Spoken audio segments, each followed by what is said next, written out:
for dads to be active in a family. I'm going to tell you a story. I was sitting, and this is a true story. I haven't beefed this thing up at all. But Tuesday morning, as the way I like to do it out there where I live, I made myself a cup of coffee.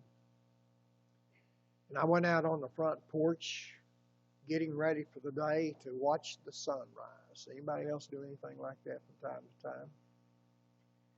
And as I was sitting in front of my house, and I've got probably 100 yards between my house and the main road of cedar trees. When we first moved there, it was nothing but a jungle. And a jungle pretty well fits it. You couldn't even hardly walk through there. But little by little, I went through there, and with a chainsaw, I cut out the trees that I felt weren't appropriate. And then I went back through with what I call a pole saw. And I cut the limbs off of those cedar trees up 12 and 14 foot tall, where you could sit on my front porch and you could see the main road, or on the main road you could see my house. And I liked that look. But as it was beginning to turn day and the sun was beginning to come up, and as I looked out across those cedar trees, there was one of them stood out to me. And as I looked at those cedar trees, I spotted this one old lone one off to the right. It was smaller than the rest of them. It was sort of twisted. And I wondered if maybe whenever I was cutting some other trees down that maybe I didn't cut one that hit some of the limbs on it, because the limbs didn't look like a regular cedar tree. They were drooping pretty bad. I thought that one cedar tree makes the rest of them look bad. Gary, as soon as you get the chance, you need to go out there and cut that tree down where the rest of them will look okay. And then the thought crossed my mind, no, you need to leave that tree. All of these other, and I've got some pretty nice sized cedars out there. They're tall and straight, very majestic looking and everything. But that one tree has proved that it needed to be there just like the rest of them, and it was still a cedar tree. You understand what I'm saying? It may not have looked real good compared to the other trees there, but it was still a cedar tree.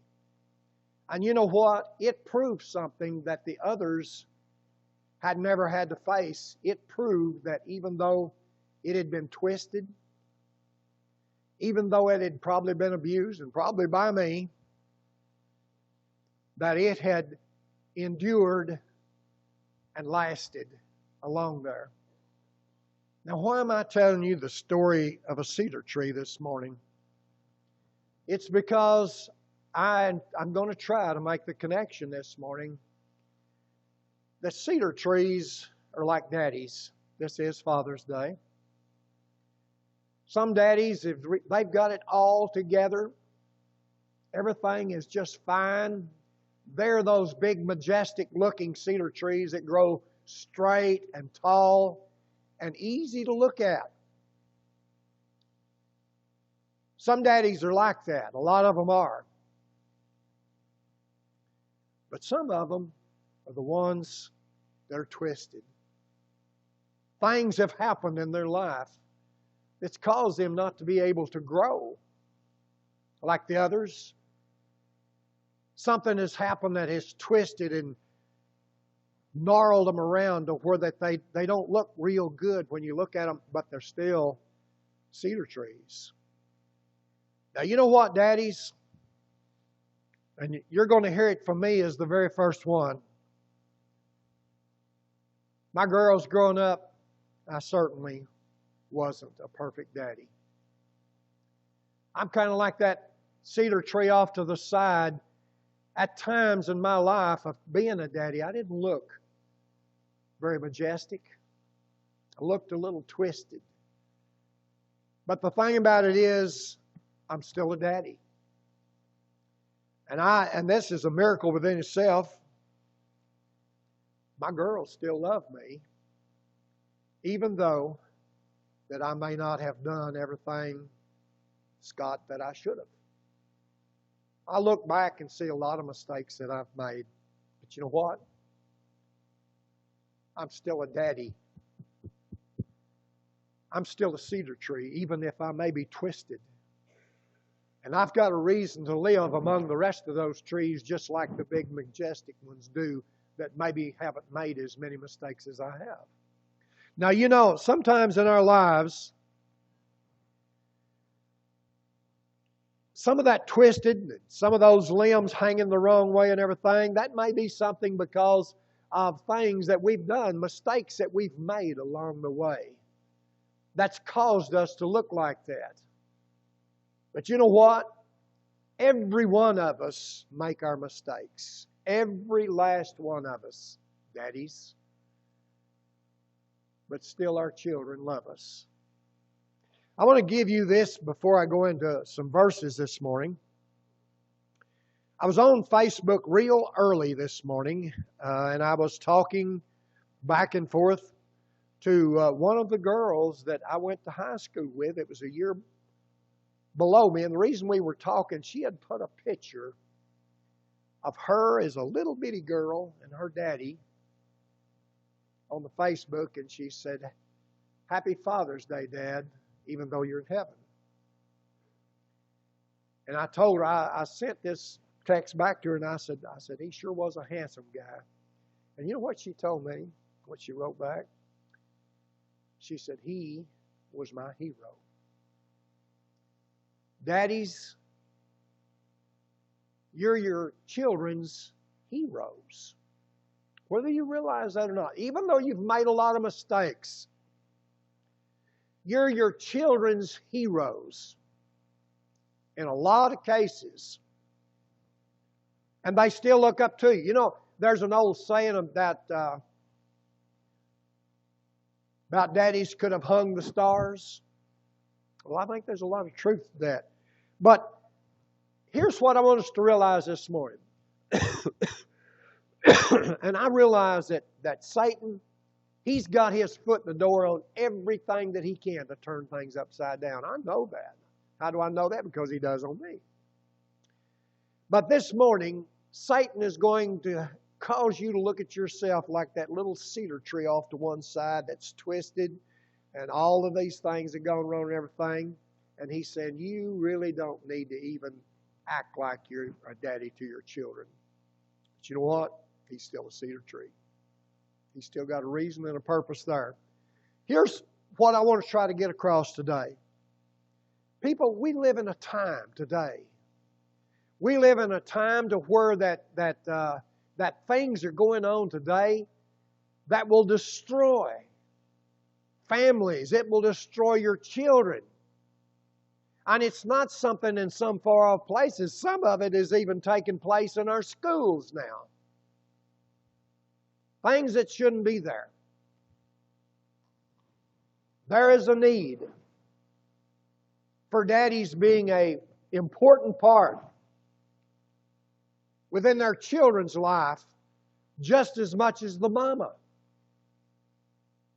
Now, he takes a different role, but his role is nothing less than the mama's. Now, I'll tell you what, it's just as common as can be for when a child gets hurt or something, especially a small one, they want to crawl up in mama's lap and be loved on a little bit. You agree with that? But you know, Dad has got his place just as well as a mama.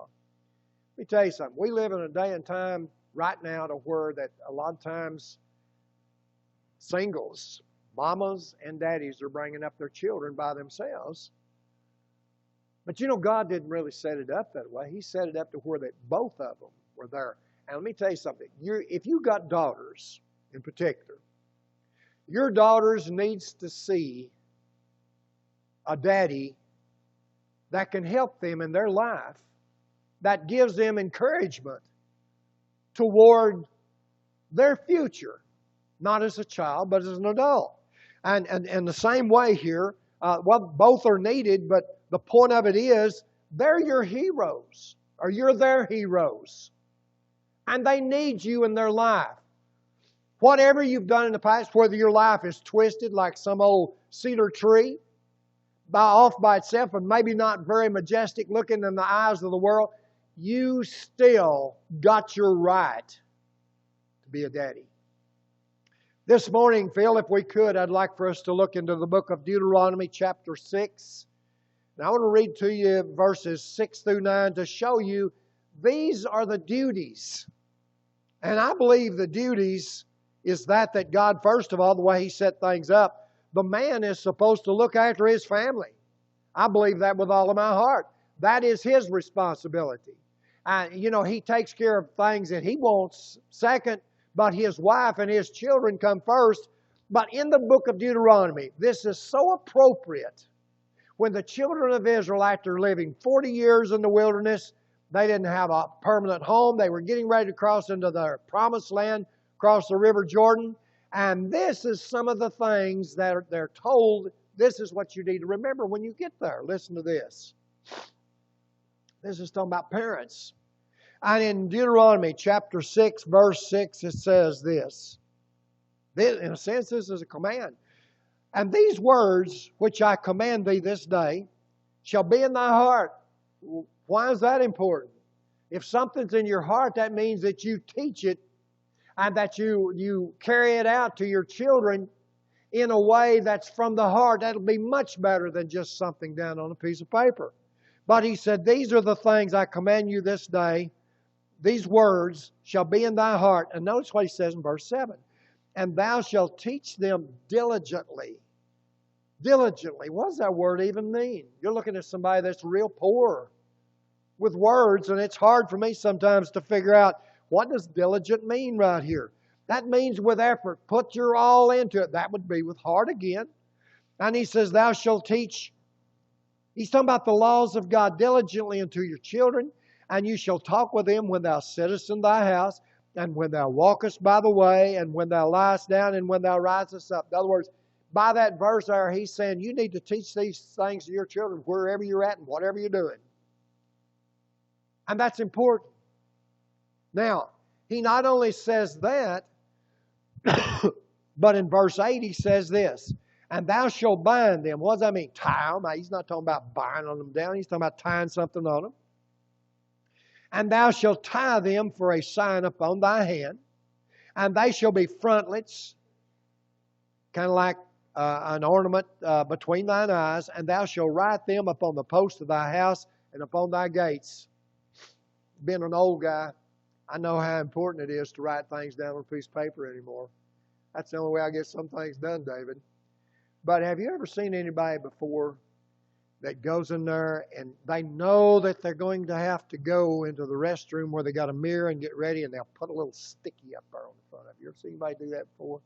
And there's your thought. You need to carry this out today. In a sense, he's doing the same thing here, and he's saying, whatever you do, remember that your duty and your children's welfare and future depend on how much that you teach them and bring them toward the things of God. By the way, you can do that because you are their hero. And then he says this, thou shalt write them on the post of thy house and upon thy gates. Well, the reason I brought this scripture out here is to show you this is the duty of us. And here's the thing. Do you ever notice how smooth and sneaky that Satan is to go about getting his ways done and getting the things of God's ways not done? You know what he does a lot of times? He gets us busy. Real busy. Oh, I can't do this. I got to do that. Can't do that because I got to do this. And we get so busy, sometimes the most important things in life we put off, until there's no time left to do them. Now, with your children, with my children, with my great-granddaughter, by the way, that's here this morning. But here's the point. I want you to realize there's not but just a certain window of time on some things to get taught. And if you're too busy with the things of this world, David, you don't have time to get that taught. They go untaught, and then they got to face all of the things of this life without that. So here's the point I'm trying to say. There's some people are better teachers than others. But you know what? The best teachers of all that I have ever seen are the ones that teach by their lifestyle, by what they do. It's not just words. I hate when somebody tries to tell me something that they won't carry it out on their own as well. But right here he's saying some things are better shown than taught. And that's what that he's pointing out here now. Now, I had 2 or 3 things here, but I don't think my voice is going to hold this morning.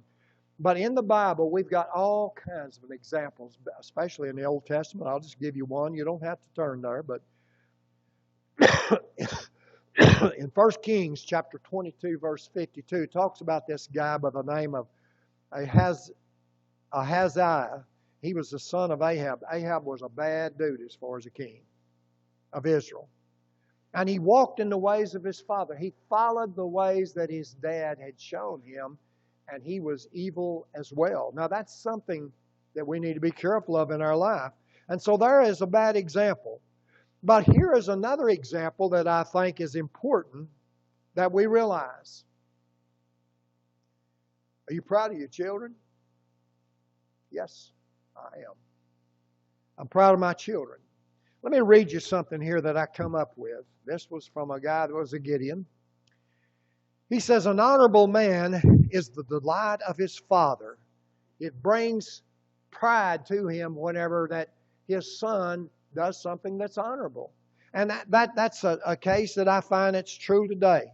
It's important to realize that our children have an influence on us as well as we on them. And he says this. Phil, can we pull up Psalms 127 right quick? Verses 3 and 4. And I'm going to add 5 with that this morning. I want to show you something here in this particular verse. Psalms 127 says this starting in verse 3. Children are a heritage, or that simply means a blessing, of the Lord, and the fruit of the womb is His reward. In other words, God's gift is children, is what He's saying to a family. And He says this, as arrows are in the hand of a mighty man, He says, so are children of thy youth. Now, I find the wording there very interesting when He says that children are like arrows of a mighty man. Why did He say arrows there in particular? Because it's that, I believe, that shows that it's able to defend and do the things that's right. And then it says this, happy is the man. Let's put it this way. Happy is the dad that has his quiver full of them. Quiver being full of arrows. They shall not be ashamed, but they shall speak with the enemies in the gate. So what I'm trying to say is this morning. I think it's important to realize that children are a gift of God. God give you the children. And as He gives them, we only have a certain window of time to really teach them in this life. Did you know that's why that, maybe I hope I don't get too political here this morning, but that's why I believe sometimes that school systems, they try so hard to get your children when they're young, because when a child is young, they can be molded pretty easily. You take some old dude like me, you're not going to get much across to me. I done made up my mind how I'm going to do things. But children are different. There is just a small window. You being the hero of your children. And you may not be that big, majestic cedar that's growing out there. You may be that punky looking one on the side that's all twisted and everything. But you're still your dad's child. And you have a very big influence upon your children. So what I'm trying to say is this morning. As that is the case there, let's realize that we need to take advantage of the time that God has given us with our children. Satan's going to discourage us if he can. But it is so important to realize the time that you put in with your children will be probably some of the best spent time of your whole life in raising them up, or with your grandchildren, or with your great-grandchildren. Use that time wisely, because They need your support and your help. Connie, could we get you and Larry to come up this morning for a verse of invitation? What am I trying to say this morning? I don't want Satan to get you off to one side and say, you're not a very good dad. Ain't nobody wants to listen to you at all. You know what? Your children, you give them just a little bit of effort in trying to live for God before them, and I'll guarantee you they'll follow up on that if you'll give them the opportunity. So this morning, I want us to realize that God gives us children. They're a gift of God. They're a gift of where we can be daddies. We can be daddies to where that we're able to do something. In your life, look at this.